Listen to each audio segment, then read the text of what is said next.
Hello, YouTube. My name is Alan, and it's that time once again. Let's talk metal. Tonight, we're going to talk about metal, but we're also going to talk about me.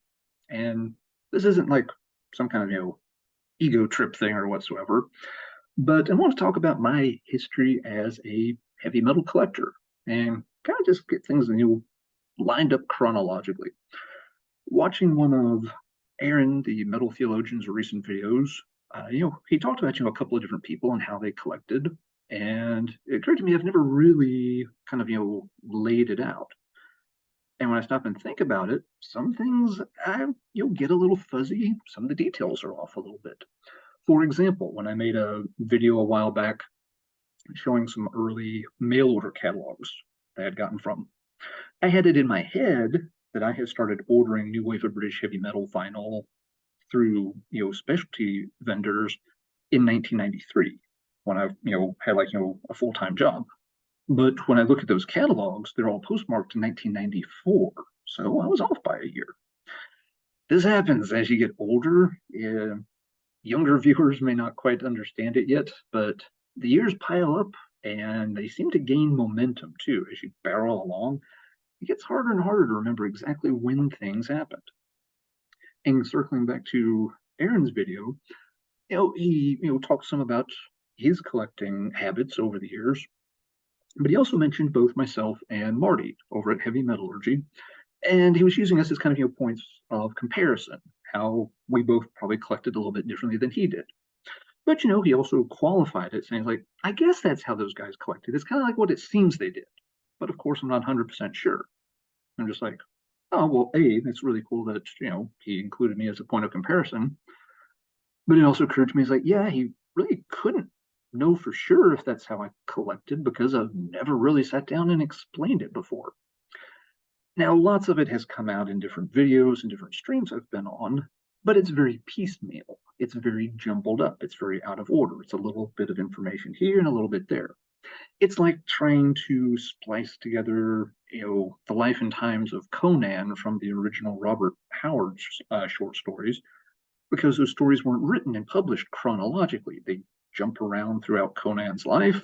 You find out a little bit about this and a little bit about that, and it's not always easy to, piece them together into something that makes sense.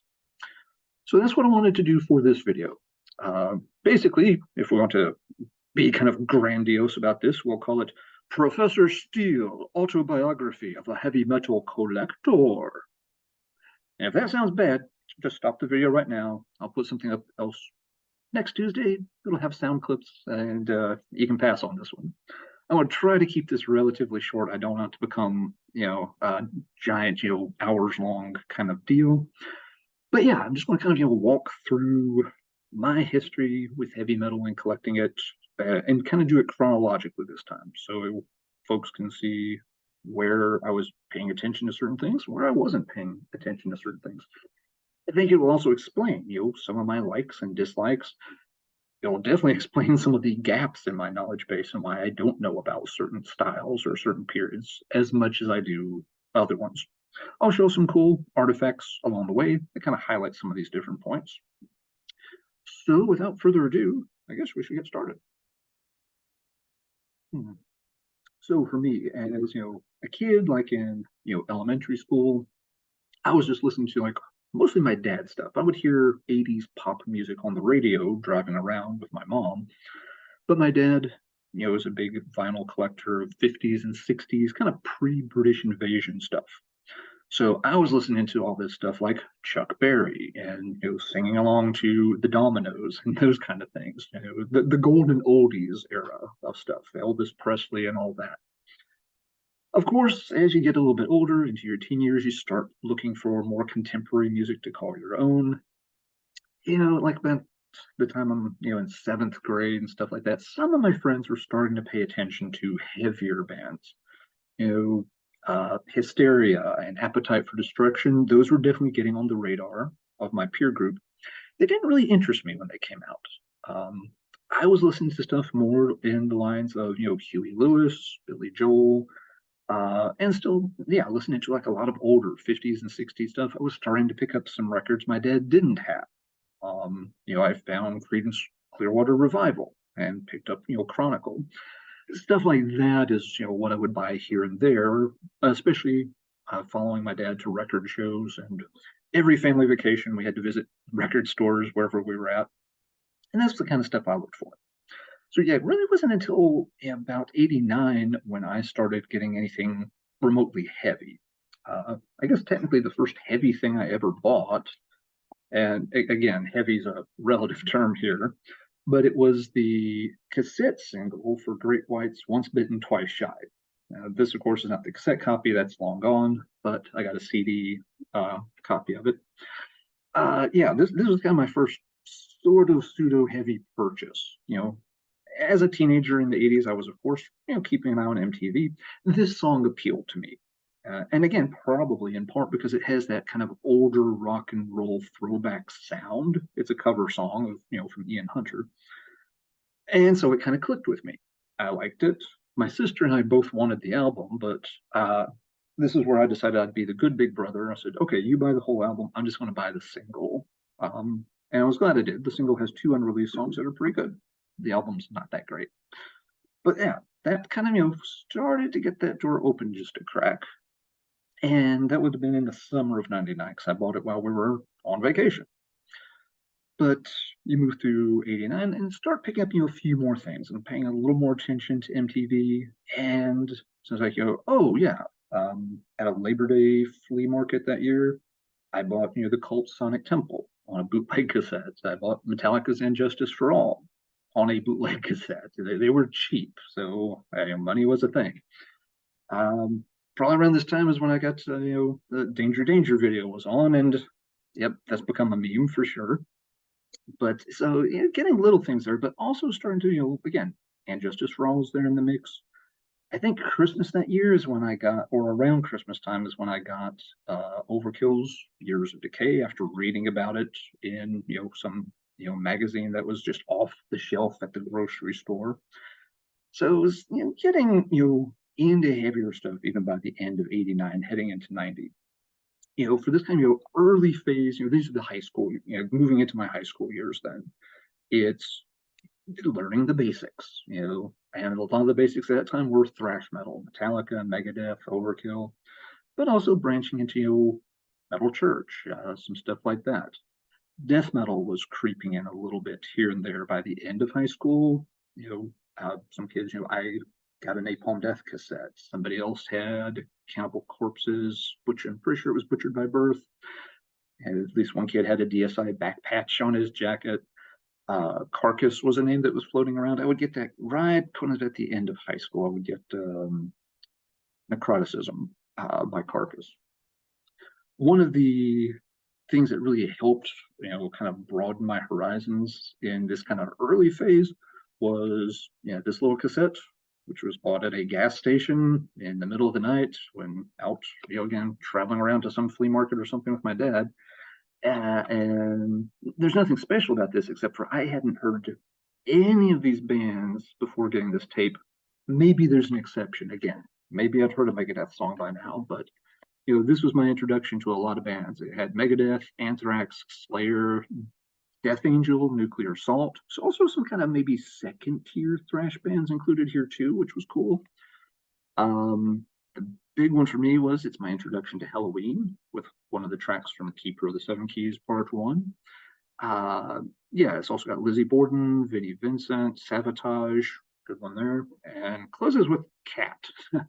So it was really good because it showed me, some of the big name acts that I just hadn't gotten to check out yet, and also some, lesser known acts, which, I got attracted to that stuff pretty early on.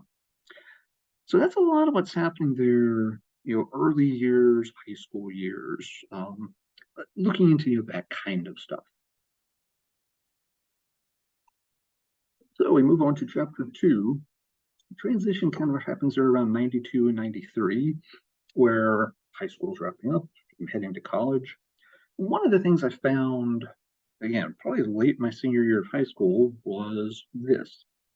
It had been written up in Goldmine magazine. It was an old record collecting newspaper print kind of thing. And it was talking about, Lars Ulrich. They'd interviewed Lars, if I remember right, and talking about this, which he had helped put together for Brian Slade's Metal Blade. and it sounded really interesting. Pretty eye-catching cover. The classic Thunderstick picture there. And so I tracked this down at a record store, and again, I had it on cassette originally, and yeah, I was just instantly like, wow, this stuff's incredible. All these bands that I had never really heard of before, Venom being the one exception, Iron Maiden, of course, but all it was just opening the door to like, there's a whole nother level here that you didn't know about with all these bands that were about 10 years old at the time. This had come out meant for the 10th anniversary of the new wave of British heavy metal, but missed the release date by a year or two. So yeah, heading into 92, I'm off to college, and this kind of thing's on my mind, as well as all these other bands from stuff like this. I'm still digging into that too. So we get into kind of the early and mid 90s, roughly 92 to 96. For me, these are college years. This is when I've got a chance to explore a lot more stuff. When I went to college, my bubble was immediately burst because, of course, growing up in the middle of nowhere, you always hear, oh, college, there's going to be all these people into all this different stuff. And so, I figured there are going to be serious headbangers everywhere. And this is going to be amazing. And yes, we'll be able to, borrow records, swap records, and all this kind of stuff. The whole 4 years I was at college, I think I met exactly one person I would consider a serious headbanger. Yeah, probably just the wrong place. There was no scene there whatsoever. But there were used record stores. It's a college town pre-internet, so of course there were. And stuff would come in. So I mean, somebody somewhere was buying some of this stuff and listening to it and selling it. So yeah, this is where I started getting to dig into more and more new releases, but also hear more stuff that I had missed. Big outlet was college radio, and this was one of the flyers from the old college radio station that I've saved through the years.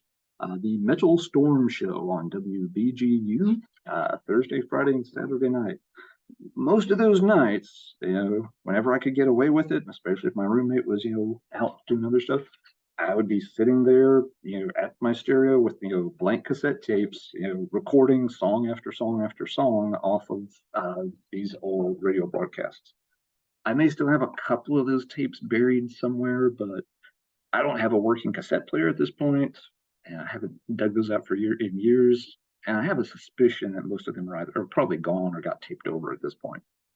But yeah, this was a great introduction to a ton of stuff for me. I heard Manowar for the first time on this show. Got to check out more Sabotage material on this show. They were playing a lot of death metal, of course, so I was also able to check out more of that.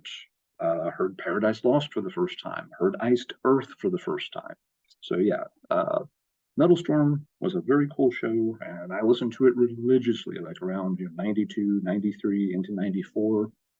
Uh, Over those span of years, by 94, 95, it was getting just more and more death metal saturated. And I started to get more burned out on that. I just didn't need to hear the same lineup of Cannibal Corpse and Benediction and Deicide. And oh, let's go back and play Cannibal Corpse and Benediction and Deicide again. At this point, looking back historically, we all know that, yeah, the death metal scene was very saturated by that point, and it was getting kind of stale. And it was definitely doing that for me as well. But there were lots of other outlets as well. I was starting to get, a little bit, for some zines. I was never a huge zine collector. I never came across very many of them, but I did pick up some things. Sentinel Steel was a huge one for me because this, opened up the doors to all the European power metal kind of stuff that you didn't see in the U.S. It was a dead scene in the U.S., but I had gotten hooked on Halloween thanks to this. And so I started ordering stuff from Dennis because he would import, this stuff by bands like Stradivarius and Gamma Ray. And some of that came, a little bit later, like around issues 2 or 3, moving into like 96, 97 maybe. But the basic idea was there that he was reviewing demos. I started sending away and getting a couple of demo tapes here and there. So I was able to check out more of that power metal side, which I fell in love with.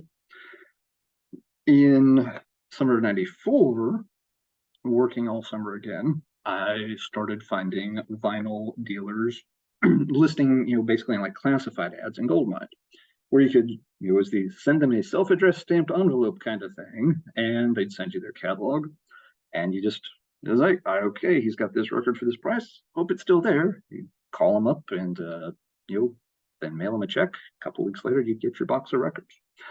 This is where I started to get a lot more into the new wave of British heavy metal stuff.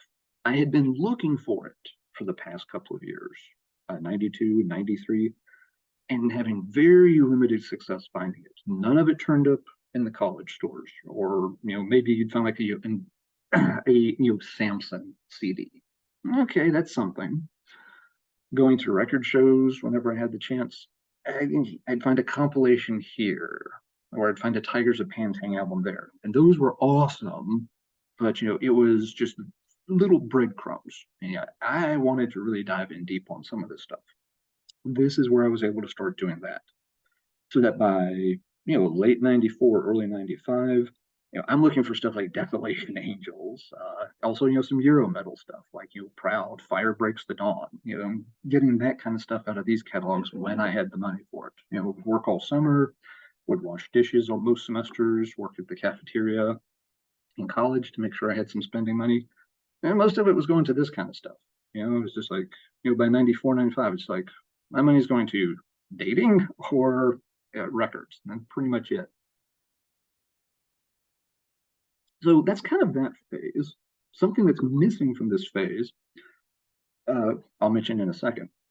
I was keeping up with a lot of the contemporary releases too. This is, of course, when a lot of you had things like the Death is Just the Beginning compilations were out, and so you can check out lots of newer bands on Nuclear Blast, Century Media, Relapse, and I did keep up with a lot of that stuff too. Some of it would show up in third local record stores.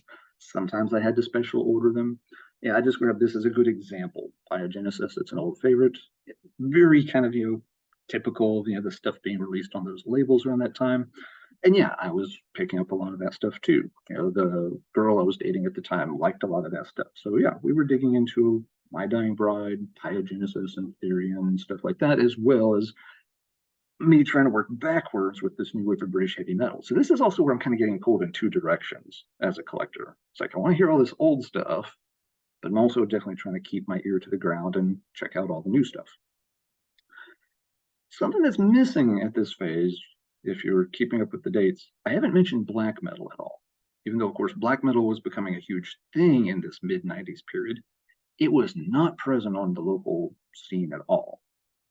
It just wasn't. It wasn't until maybe '95 that I started hearing the Metal Storm College show play a few black metal things. They finally were playing a little bit of Emperor and a little bit of Samael. And I liked some of it. I got interested in it. But very little of it showed up at the local stores. I ended up, again, it was a road trip for something else. I mean, Arizona, where I hit a local record store and so like, oh my God, this place has Emperor on the shelf and Therion and Cemetery. And so started Cemetery is not black metal, but you get my point. That's where I was able to start picking up more of that stuff. It just didn't show up in my little corner of the college universe. They were so into death metal that I guess black metal just had a hard time getting in there. So that kind of wraps up, the college phase. Phase three is the late '90s, like '96 to '99. I relocate. I'm out in West Texas, pretty remote. Liked it there a lot. I enjoyed my time in Texas, but when you're out, in places like Amarillo and Lubbock and stuff, you're kind of in the middle of nowhere. But those areas had past tense, a pretty big metal scene in the '80s. And so when I got there, what I discovered was there's still some, of course, local record stores. It's a college town. It's pre-internet, so there's record stores around. None of them were carrying any new metal releases. So very quickly, this is a phase where CDs kind of got phased out for me. There was no going to the store to buy Pyogenesis or Amorphous or anything like that now. What these stores had instead, though, were these big collections of '80s metal that people had dropped off and sold them when they grew up and grew out of that phase or whatever. So I started picking up more and more vinyl ultra cheap. just one example. I walked one of the first times I walked into one of these stores. They had a copy of this Medieval Kills sitting there for $3. Uh, Price tag's still on it, as a matter of fact. And it's just like, this is something I'd seen in some of those mail order catalogs I've been getting for the past couple of years. I knew the name. I'd never heard the band, never seen the record before. Just like, holy crap, they've got that for $3. I should flip through this box of records. Hours and hours later, I understood how things were going to play out. Every couple of weeks when I get paid, I go past these stores and buy a stack of vinyl. Also, they had tons of used cassette tapes. This is where I started getting new albums by Kira Thungal, Running Wild, bands I had heard a lot about. Maybe I had like one CD I'd ordered from Dennis at Sentinel Steel, but they're just sitting here, just stack after stack after stack of this stuff in these stores. Some of it, the big name stuff, some of it more obscure stuff too. So it's just like, holy moly, I just would rake this stuff in. A slow day might be buying 3 or 4 cassettes. A big week, I know I walked out of this store sometimes with 2 dozen, 3 dozen records. Just literally walking down the street with this giant pile of vinyl. At a time when that format was so dead, I mean, they were happy to sell this stuff to me for $3. Nobody was coming in there. Nobody wanted to buy this. So that's where my mind was at in kind of the mid and late 90s. So this is a phase where, I started to lose track of a lot of bands. Amorphous, I had kept up with, with Corellia, Tales, Elegy. Genolia is the next one, I think. See, I never heard it. To this day, I've not heard that record. Those relapse bands and nuclear blast bands, I had no access to them unless I just ordered them. Well, Century Media's mail order has been abominable ever since the 90s. I never ordered from them.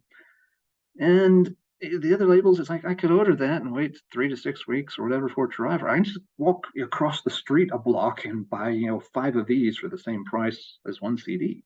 So I did that. The other big thing I was doing at this time was a lot of tape trading.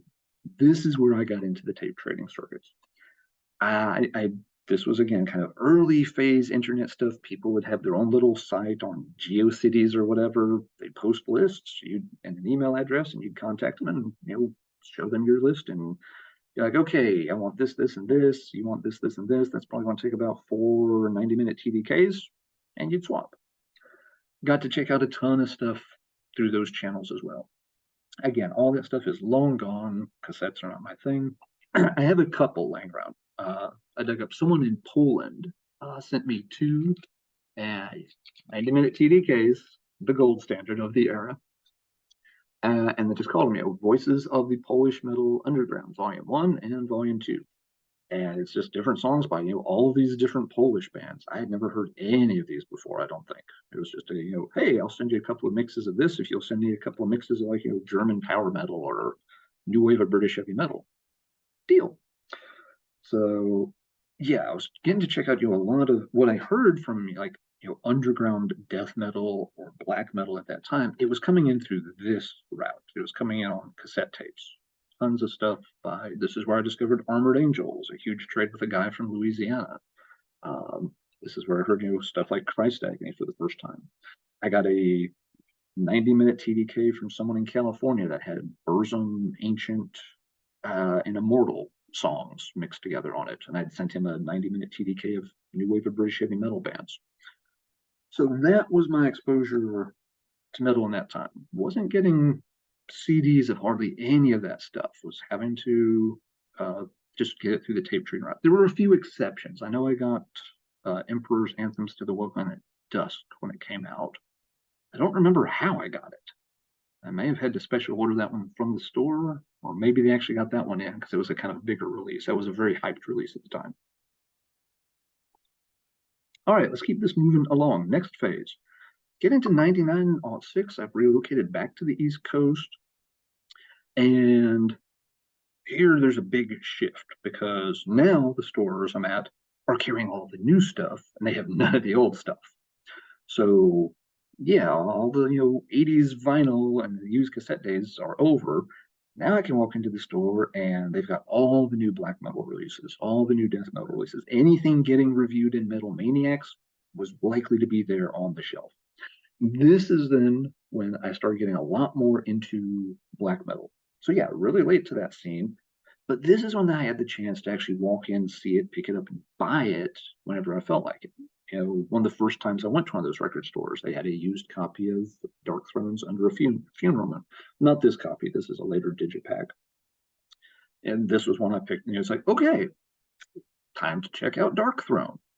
Oh, this is pretty cool. So yeah, started going much deeper into the black metal rabbit hole, getting away from the power metal rabbit hole. Kind of was a bit, burned out on some of the power metal stuff by this point. Some bands I was keeping up with, like Blind Guardian, but others like Halloween were falling out of favor. This was, the dark ride kind of era for Halloween. Kind of felt like the band was past its prime. So yeah, was paying a lot of attention to the new releases. I was, a subscriber to Metal Maniacs.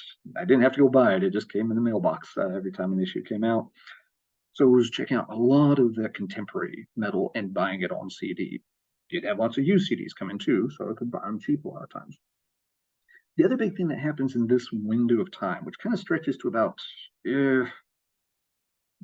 maybe 2005, 2006, so that may be pushing it a bit, is that I also started expanding outside of heavy metal. I don't know as I was necessarily burned out on heavy metal because I did keep up with it a lot. This is kind of the big age for online forums like the Metal Maniacs board and the Lapland Metal board. So I was very plugged into the metal scene at that time. I felt like I was anyway. But I also started getting recommendations from people for stuff that was not heavy metal. And, so I was, spending more time checking that stuff out too. Uh, did a lot of tape trades with someone named Natalie. She had written for Sentinel Steel back in the day and ended up getting in touch with her. And she sent me all this cool stuff that was non-metal. She sent me nice, metal stuff too. But she sent me this CDRs. There's a jangly pop music.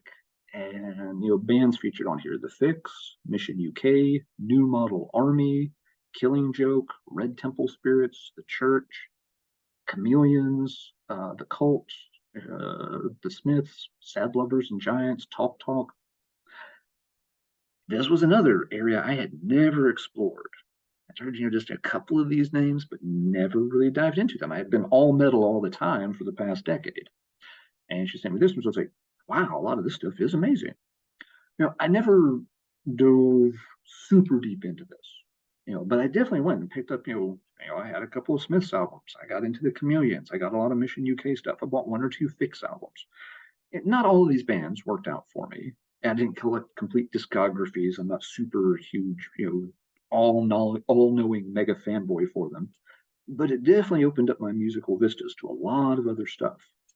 I know Lap, the guy who ran the Lapland Metal Board, recommended Depeche Mode. I think he sent me a copy of the live album, or it may have been Black Celebration and tape trade. It's like, oh crap, I thought this was a joke band, but no, it's actually pretty good stuff.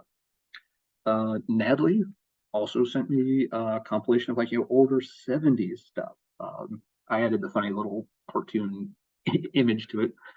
But this had stuff on it like War Pig, Bang, Deep Purple, early UFO, pre-Michael Schenker UFO, St. Anthony's Fire, Blackwater Park, who everybody, of course, had heard references of through Opeth, Granicus, Buffalo, Dragonfly, Blue Cheer. And so once again, it's like, oh, this is a lot of the other 70s stuff besides Black Sabbath and, Judas Priest that I've never really gotten to check out. So yeah, always been very grateful that, Natalie helped, me check out so much new kind of stuff that, maybe was metal adjacent, maybe not, but a lot of music that I've really, really enjoyed. So yeah, that kind of rolls into 2005, 2006, somewhere around there. There's another big change that happens. And a couple of things that happened. Blog spots became very popular. So people started posting all these old, rare, obscure recordings. And a lot of times, just, to download, sometimes not. I also stumbled across the Colosseum website, Dan from the core scene was recently on heavy metallurgy with me and Marty. And that is a never-ending rabbit hole of the really obscure heavy metal. It's like oh, S.A. Slayer. Well, that's just the name you have to say. That's the password just to get in the door, kind of thing. No, they were never gatekeepy about it. I'm joking, but yeah, this is where you're getting into the demo bands, the bands that had like never gotten anything big released. The third big thing that happened right there around 2006-ish is this is when one of the big heavy metal vinyl collectors, Jim Cranford, sold his collection on eBay. And it was a huge deal in collecting circles. He listed just a handful of records each week for a couple of years. Excuse me, for a couple of years. And a lot of these were records none of us knew. We had never seen, or it was the first time we'd seen a copy for sale. So here again, still paying some attention to new releases, but a little bit less. The CDs I would buy at local stores, it was more, if something shows up used, or, oh, so and so finally got a reissue. Okay, I'll pick that up. So again, the focus kind of shifted away from the new releases, swinging back the other direction. Here's, these treasure troves of old metal stuff, and start kind of consuming that material. Yeah, I joined the Colosseum Forum in March of 2007, and just kept diving deeper and deeper into those channels. Another thing that happened around this time is before that, just the kind of stuff you'd hop on and or see them or someone's blog spots like the new and improved live and otherwise blog. That was always the best one from his screen name was Bigfoot Kit. Really nice guy. I'm still in touch with him. But they just have all these crazy albums you never had heard of. Rough Justice. I remember right, it's a Texas band. They did this one recording in the mid '90s. It's kind of a power metal thing, but a U.S. power metal. It's great. It's a cool album. It never went anywhere. It was the wrong place and the wrong time for that style. The band fell apart, but I think they did a little more recording later on. But here it is. You can just listen to it for free. I never did the Napster stuff, but yeah, the blog spots and stuff. Yeah, I would listen. I would try to contribute a little bit when I could too. This is when some anthologies were also getting done. Stuff like the label Arcane Steel was starting to dig up all these older demos and contact bands and get them put out. Stuff like Dagger's Edge, which was one of James Rivera's early bands. Pre Hellstar, of course. This stuff was starting to come out. This was the kind of stuff I wanted to track down and order, not the latest release by Amorphous or whatever. This phrase, you'd also had new metal had become a thing, which I had no interest in. You started having maybe more like goth metal or extreme metal doing different weird things. Not saying it was bad, it just wasn't for me, so I wasn't paying attention. But yeah, also around 2007, 2008, this is when I started getting a lot more into the singles. I show a lot of singles on this channel. This is the phase where I really started picking a lot of that stuff up because this is when I had a little more disposable income. I had the quote unquote big boy job at this point, and I started to realize like, I can actually spend more than $50 a month on music without having to eat cat food.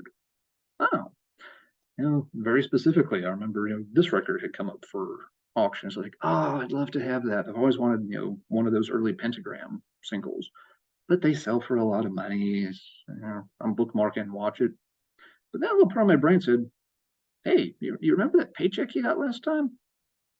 It's actually got like a comma in it for the first time in your life. Do the math. Like, I could put in a real bid on this, and I did, and I won it. And it's like, oh, this is probably not a good thing for my wallet in general, but yeah, I was able to start tracking down some of the harder to get, more expensive items because I finally actually had a little bit more of a budget to work with. So that phase kind of lasts, I'd say 2007 to about 2014. So you get towards the end of this range, the online forums were kind of drying up. Everybody was moving to Facebook, and I just had no interest in Facebook. I quit messing with Lapland Metal completely. It had become very trollish. It was kind of a very inbred scene at the time. It was closed off. You couldn't just stumble into it and log on. You had to have an invite. So it tended to just be the same people talking about the same stuff over and over. which it just got kind of tedious. And people have gotten more and more polarized, wanting to talk more politics and stuff like that. So it's like I got sucked into that some, and then I realized like, man, this is just a waste of time. Why am I spending 40 minutes trying to explain this to somebody who clearly is just going to hate people no matter what I say? So kind of, yeah, started phasing out of that. By 2013, 2014, next big changes were happening life-wise, and it kind of put metal on the back burner some. Around this, into those mid 2010s, and my wife and I were looking at, buying a home, starting a family, having a baby, kind of, things. And those are things that will definitely make you take the wallet and lamp it shut. Like, I don't need to be buying, all these extra records and ordering all this stuff from Shadow Kingdom and trying to bid on some of these rarities on eBay anymore. It's like, I got a mortgage to pay. I got a baby that needs diapers. Did I like shut the door on heavy metal stuff completely? No, not at all. But it definitely became like less of a thing. And this would be kind of the phase roughly 2014, 2018, again, kind of mid 2010s. I would still keep track of some things. Some of the bands that I really liked, I would check in every few months and see what's going on with them. It's like, oh, Summoning's got a new album coming out. Sure. And we still had a good local metal store that would pick up a lot of the new releases. Yeah, let me run over to, that one was called Earshot. Yeah. It's not around anymore, but yeah, if Earshot, go check out. They'll have the new Summoning record. I will buy the new Summoning record. But that might be the only record I would buy that month. I also switched to just more digital stuff. Space was also kind of an issue here. So it's like, well, we need space for lots of baby stuff. I got to move other things around. Sold off a chunk of stuff around this time too. And so I did e-music was the one I paid more attention to. Because e-music, you could buy MP3s. They were usually quite cheap, which I liked. And you could use them as much as you wanted to, add them to as many devices. There was no digital restriction on them. And e-music was set up where you just bought like every month you got $10 of credit, use it on whatever you want. But I think most of the time the credit, it would roll over, but only for maybe like a month or something. If you didn't use it, you would eventually lose it. So I would always scroll through their metal sections, see what kind of new things are out. If something caught my eye, you could preview it and take a chance on it. So I was still discovering a few new bands here and there, stuff like Sulfur Eon. I found it was like, well, that's cool looking. I like Lovecraft. Let's see what they sound like. Oh, they sound fantastic. Let's download that. But I didn't get the CD until much later. For a while, I just would have that kind of stuff on MP3. And that's kind of that mid period. So again, I've got more responsibilities at work. I've got a family. I was also spending a lot of time on stuff, gaming around this time because hey, there are people here in the local community. I can go out and play cards, once a week. So I need to buy more game pieces. So yeah, metal was, kind of at that point sort of becoming, the secondary hobby. Still listened to it, still liked it, still played it in the car and stuff, commuting all the time. But I was very much now not plugged into the metal scene. Around 2018 or so, that started to change again. One thing that happened here was more record shows were starting to pop up. This is where people were starting to get maybe a little more interested in vinyl, which was a huge surprise to me. I never thought that would happen. But yeah, there'd be more record shows popping up locally. And I'm kind of raised from birth, programmed to go to those things. So I'd go check them out, and I would start finding stuff like, oh yeah, I've never gotten this. Great. This was kind of a way for me to like, yeah, I'm not on eBay, an hour a day anymore, scrounging up everything. But every few months I could go to a record show and, oh, hey, someone's got you an original copy of Die Die My Darling. Uh, Absolutely, I'll give 40 bucks for that.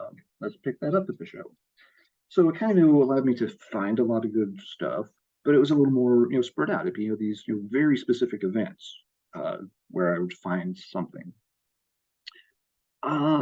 Other things then would start to creep in. This is the phase where also, so yeah, 2018, 2019, probably 2017, these are record show years for me.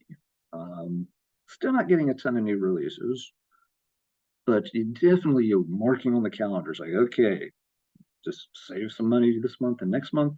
Then line up the schedule so I can have that Sunday off and drive up somewhere in North Carolina, dig, and hey, if I find several $100s of stuff, that's okay. I've planned for this. I've got the money for this. Yes, pick them up when I see them. Then, of course, we get into the pandemic, and like a lot of people, the pandemic, while very stressful, it also gave you a lot of time to kind of look around the house and think, what haven't I done in a while? And it's like, well, for me, there's a lot of music on these shelves I haven't played in a very long while, and so started going back and replaying some of it. And this is where some of these genres I had not paid attention to for a while started to be like, oh yeah, now I remember why I like this stuff so much. One of the first ones I went back and played was Obituary, Slowly We Rot. It's like I haven't probably played this in over 10 or 15. I haven't heard this since the 90s, I bet, at that point. And I replayed it, it's like, that's great. Same with a lot of black metal stuff. It's like, oh yeah, I haven't bought a whole lot of this in ages. Haven't played any of this, but yeah, these were fantastic. Wolfslayer Abyss, yes, I love this. There'd been just enough of a gap there, through the kind of mid 2010s, where I had gotten a little bit rusty on the heavy metal stuff. It was kind of like, oh yeah, I remember this now. I kind of had to jog the memory. Something that definitely helped do that was also stumbling into the YouTube community, which I did not plan to do. I never once typed and went to YouTube and typed in like heavy metal stream or anything. Everything I had done with like YouTube at that point was really again more in gaming circles, watching videos on how to build a better Magic the Gathering deck and stuff. But one morning, randomly, early in the pandemic shutdown phase, I look at YouTube and there's a little thumbnail there that says something like, heavy metal drunken Saturday night stream. I'm looking at the picture of the guy on the thing, like, I know that guy. I think that's Marty Riptonen. Is that the dude from Wormgear? Holy shit. And checked, and sure enough, it was. And immediately kind of got sucked into that. It was like, 3 hours of like him and Pat and Jason Hook talking just about, all these old metal things. I think Matt may have been on that episode also. And it just everything they were saying is like, I know that band. I love that record. I have that record. I just haven't played that record in a few years. And so, that's all this time, starting to, dust off these records anyway, it all just kind of connects there. And it's like, okay, um, I'm not going anywhere to play cards. We still did play cards, but we had to figure out ways to do it through like Zoom or other online platforms, which worked okay. But I wasn't going out, building a ton of new decks or buying new game pieces or anything like that. It's like, but well, I can now start circling back to metal. And right away also start finding new bands. I had heard about Panopticon earlier on when they first came out. I never had checked them out, but that was one of the first ones that I discovered during the pandemic. It's like, oh crap, this band's amazing. Yeah, I remember their name. People talked about them a little bit about the time I was getting off of Lapland.